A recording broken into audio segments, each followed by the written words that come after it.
2 years ago today, the day after the election, not the same date, but the same day after the election, everyone came together and said, we see the urgency, we want to take responsibility, and that gave us opportunity to protect the Affordable Care Act. That was so essential to the health and financial security of America's working families, and we knew it would be a target of the Trump administration. So just for you know, that by that Sunday, we had mobilized many of the groups outside. They were self-mobilized as well, but we all came together, depending on where, despite where we might be on the spectrum on other issues, to say this was our focus. We made a plan to launch our campaign on the weekend of Martin Luther King Day, you know when that is, in January, and we did. After the president's inauguration, as you know, something historic happened in our country, the Women's March, and much of that was about health care, women's reproductive health, excuse me, health care. The beat goes on. Over the course of that next year and a half, working with the outside groups, and they deserve a great deal of credit, and I'm proud of our democratic unity in the Congress of the United States and our inside maneuvering. That unity was essential to the clarity of our message and our differentiation from the Republicans on that subject. But working together, voting together, we were able to make our case. The outside groups, and we participated in some of this, but the outside groups had 10,000 events across the country speaking out about the risk that was involved in Republican policy in terms of health care in our country. There are assaults on Medicare and Medicaid. There are assaults on the benefit of a pre-existing medical condition being taken away, all of that, so much more. The issue about the cost of prescription drugs, all of those issues by groups, coalitions, HCAN, Protect Our Care, little lobbyists, advocacy groups of patient advocacy groups across the country, labor unions, veterans, the list goes on and on of so many people who were involved in that. Leading up to this being on the ballot, and when people, some of you have said to me, how did this emerge as the issue in the campaign? My answer is, we made our own environment because we knew how important health care is, not only to the good health of families, but to the financial well-being of their families, health care cost being such a major assault on their economic security. And when we put together our For the People agenda, our first priority was to lower the health care cost by lowering the cost of prescription drugs. Leader Mitch McConnell went forth and really admitted that Medicare and Medicaid and some aspects of Social Security disability benefits were on the chopping block. The president pulled his punch when it came time to lowering the cost of prescription drugs by enabling the secretary to negotiate for that. So this is very important. That was For the People, lower health care costs, bigger paychecks by building the infrastructure of America, integrity in government by reducing the role of big dark money in the political spectrum. That was our agenda. Our candidates ran with it. But health care, health care, health care in every household in America is an important issue. The man whose office I occupy now, Speaker Tip O'Neill, he said all politics is local. When it comes to health care, all politics is personal. And so, again, we made our own environment. While the GOP tried relentlessly to distract and divide, our candidates kept their focus on that subject. And when I say our candidates for re-election as well. Voters delivered a resounding verdict against congressional Republicans' attacks on Medicare, Medicaid, and the Affordable Care Act and people with pre-existing conditions in districts everywhere in America. They went in a new direction, a house that will, now they want a new direction, a house that will work to make progress in the lives of America's families and seniors. Democrats pledge, again, a new majority our For the People agenda: lower health care costs, lower prescription drugs, bigger paychecks, building the infrastructure, clean up corruption to make America work for the American people's interest, not the special interest. Yesterday's election was not only a vote to protect America's health care, it was a vote to restore the health of our democracy. The health of our democracy. Under the Constitution, I'm proud that the legislative branch is the Article 1, the first branch of government, the legislative branch. Right after that beautiful preamble stating our purpose, Article 1, the legislative branch, there as a co-equal branch of the other branches of government and a check and balance on other branches of government. The American people want to put an end to unchecked GOP control of Washington, restoring, again, the checks and balances envisioned by our founders. That's a responsibility we have when we take that oath to protect and defend the Constitution.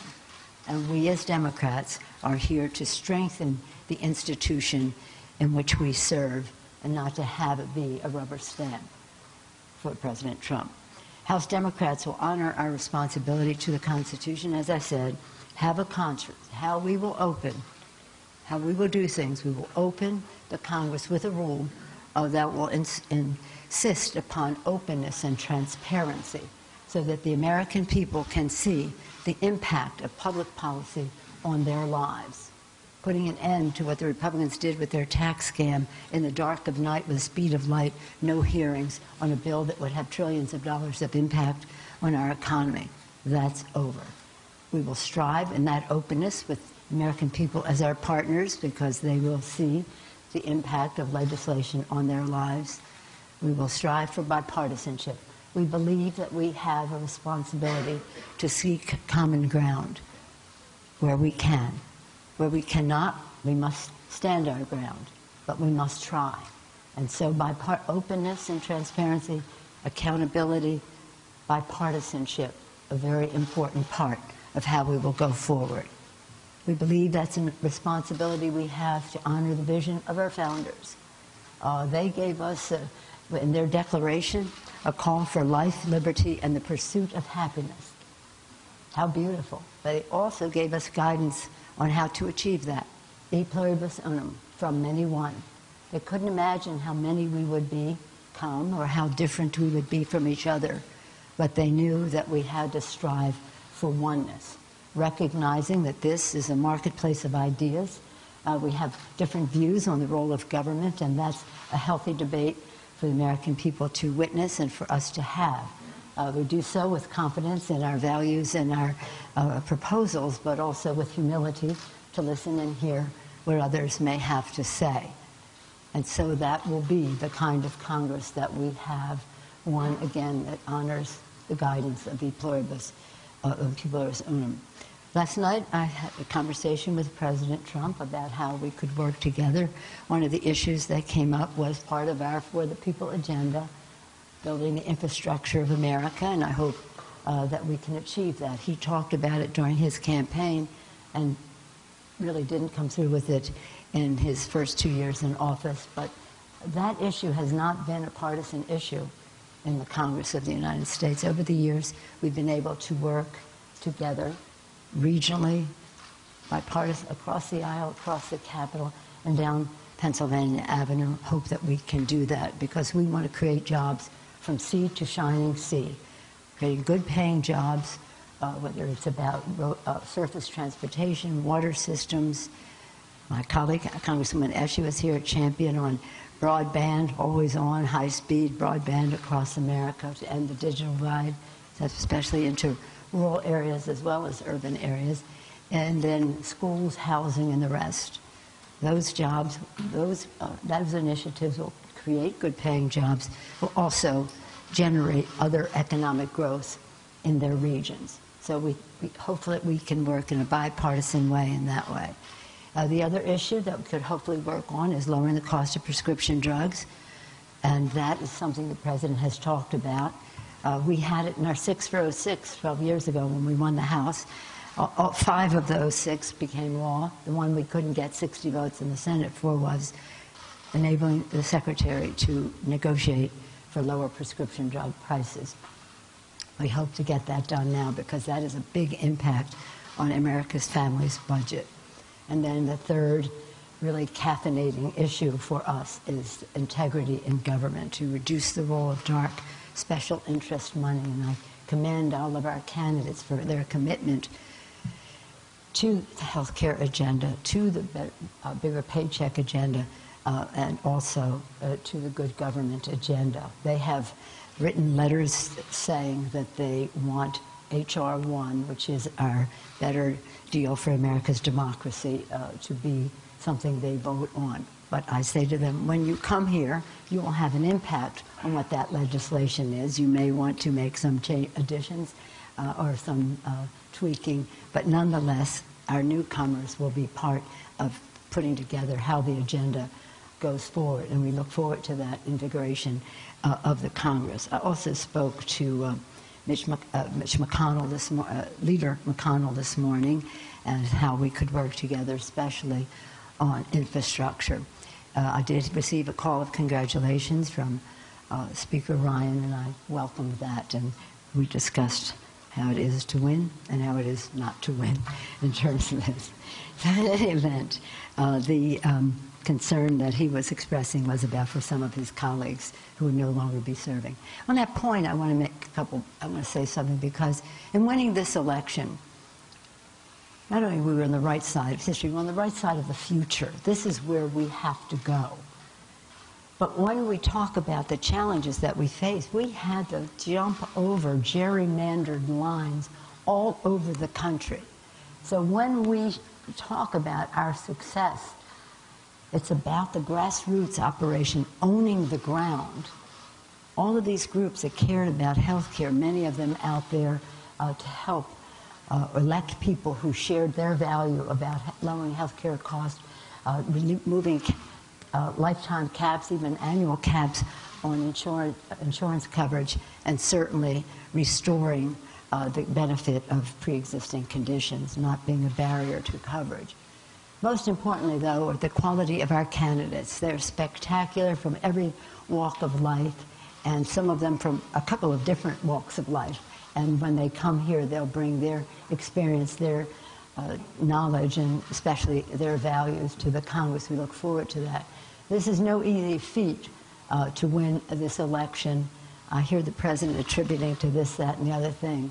But when you think of how gerrymandered the country is, how we hope to change that, but nonetheless, how we were able to succeed in this election is a tribute again to the quality of our candidates, the determination of our grassroots folks across the country, and the values that we share with the American people.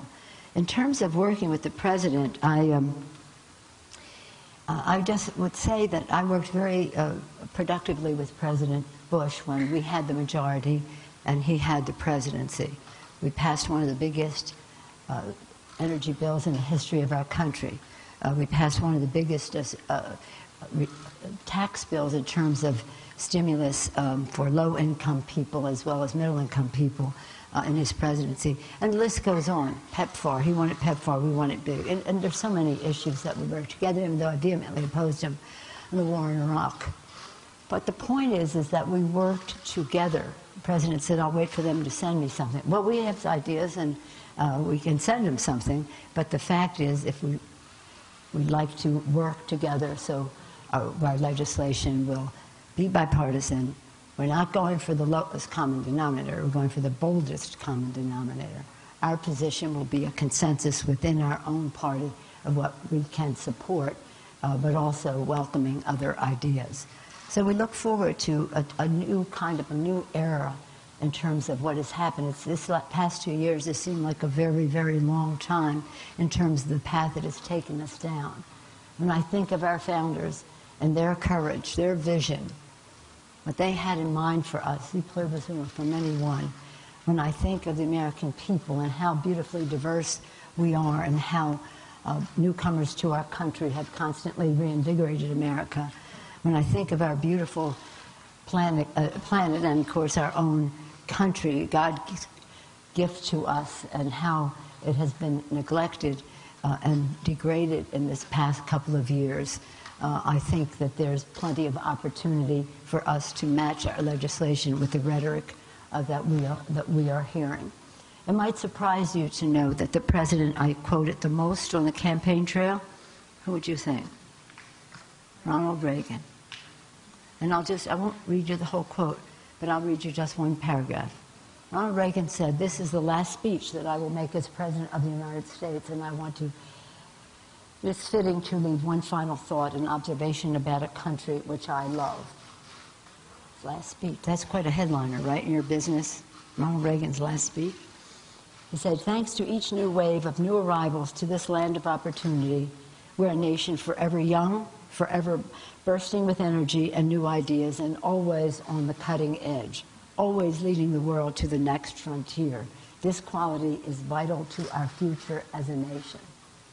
Goes on to say, "If we ever close the door to new Americans, our leadership in the world would soon be lost."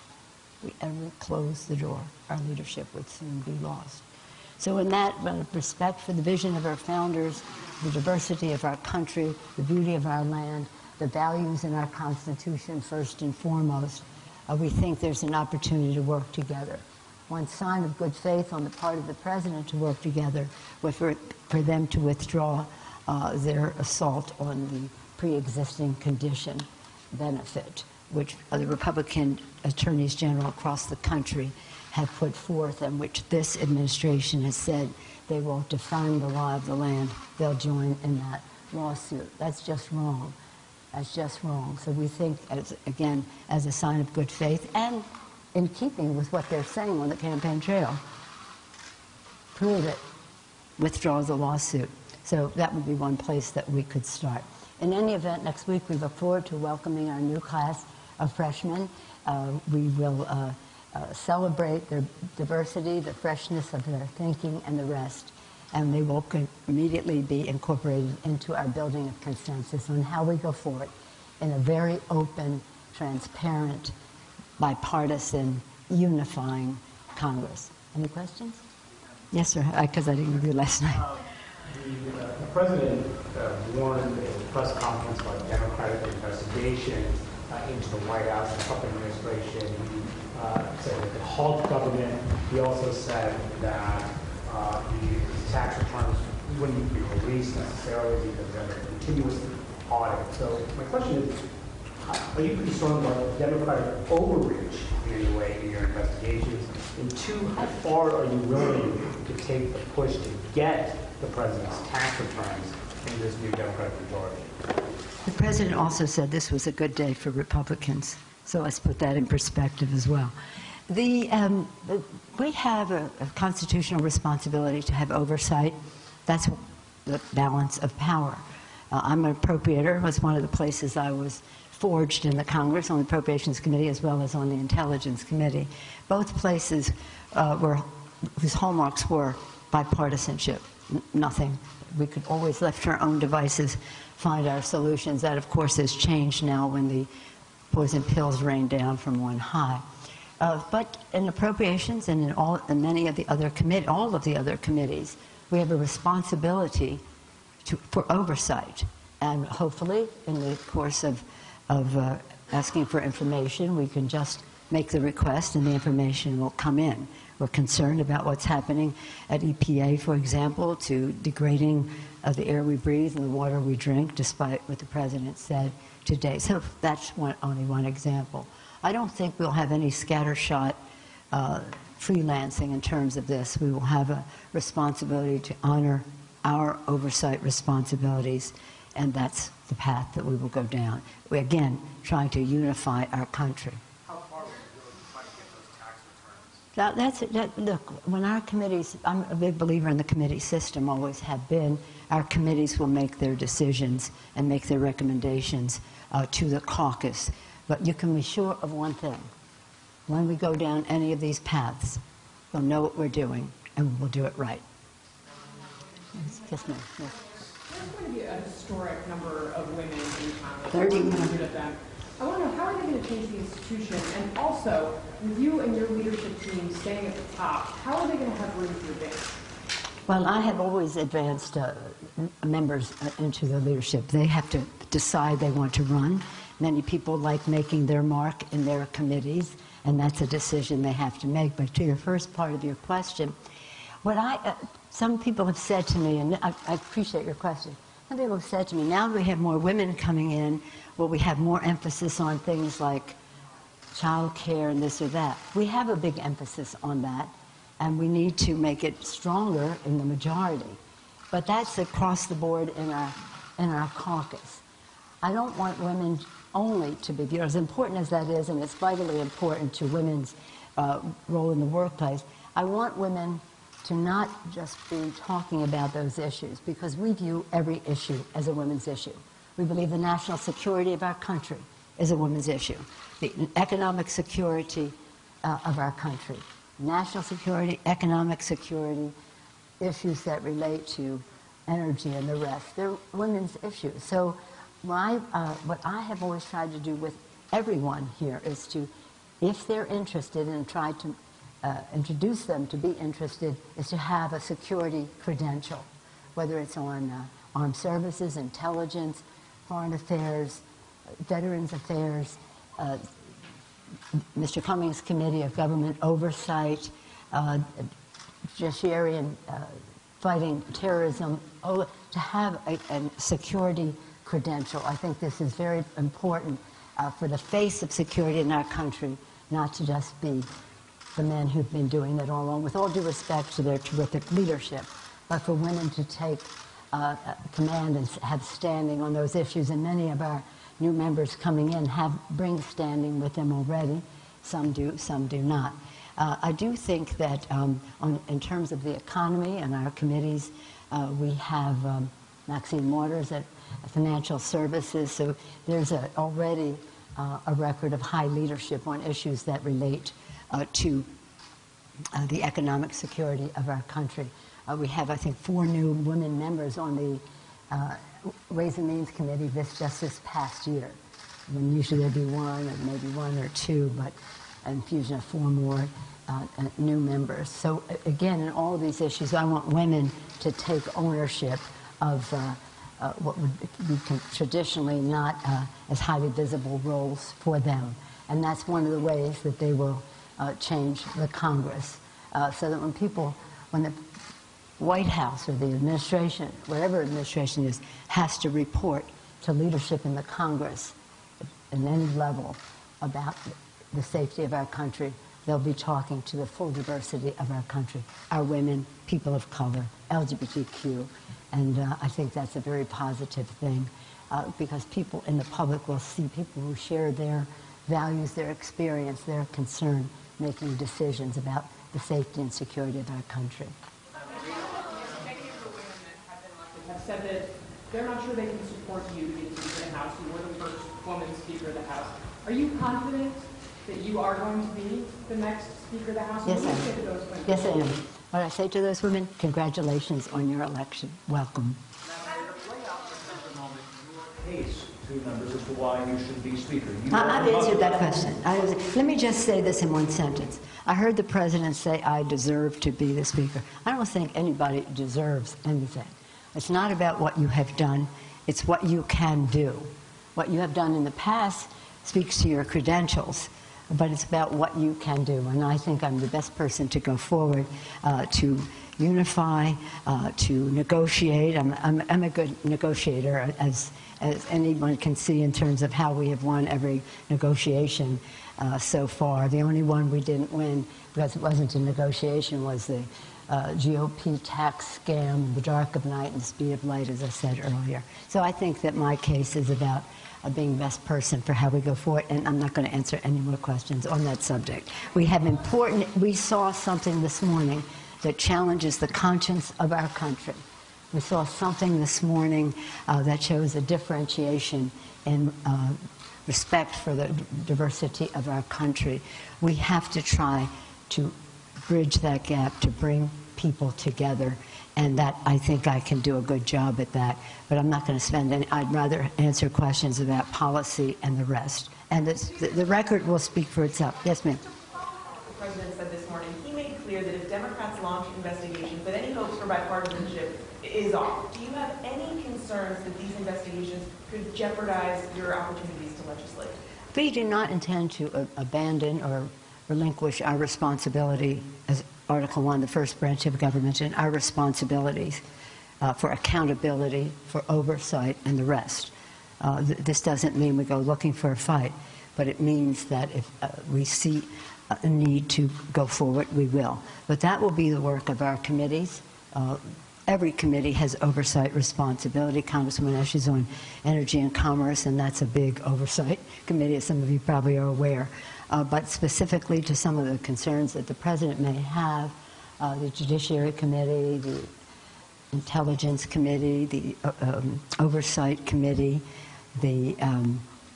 well, there are a number of committees that, depending on how we go down the path, the Financial Services Committee, did I say Intelligence? Oh, Homeland Security Committee. Because, of course, we are shamed as a nation by a policy that takes babies out of the arms of their mothers, that builds tents and all the rest to house people that and their separation of families. So we want to look into that. And we would hope that we could do so by simply having oversight. If, in fact, it requires a subpoena, I hope not, but so be it. In hindsight, do you think it was a mistake for Democrats to stay silent on all the heated rhetoric from the President and some Republican senators? I mean, the Republicans kept the control of the Senate, and some of them ran on this anti-immigrant rhetoric. So are you, in hindsight, maybe thinking that that was a mistake for Democrats to stay silent? No, I do not. I urged our colleagues not to take the bait on what the President was putting out there. It's a very dangerous issue on the campaign trail because of the misrepresentations that are put out there. You don't win a fight by fighting that same fight. You win by sticking with the program for the people, lower health care costs, bigger paychecks, cleaner government. That produced a big victory for us in spite of the gerrymandering that the Republicans have done. I have no regret. McConnell is pledging to, again, vote on... Okay, different politicians, different styles. You just saw Nancy Pelosi speak after the President spoke today, and if there was any doubt, Nancy Pelosi making clear there she wants to be the Speaker of the House once again, and based on our information, likely will be. The question now, Nancy Cordes, to you is, to what extent will negotiations take place between the Democratic leadership in the House and